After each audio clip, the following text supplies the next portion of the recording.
Hello guys! So ngayon, tuturuan ko kayo kung paano maglagay ng photo sa Minecraft world nyo. Unang first step nga pala ay pumunta kayo sa Play Store nyo. Tapos pindutin yung search bar. Tapos photo crafter. Tapos i-install nyo. Kung meron na kayo, open nyo lang kasi ako meron. Then, open nyo. Accept. Load from gallery. Tapos hanapin nyo yung photo na gusto nyong ilagay sa Minecraft world nyo.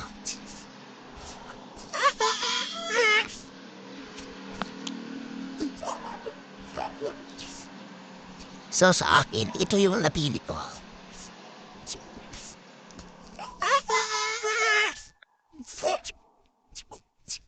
Import Minecraft. Tapos, yun na guys. Kung nagustuhan nyo yung video ginawa ko, mag-subscribe na kayo. Thank you.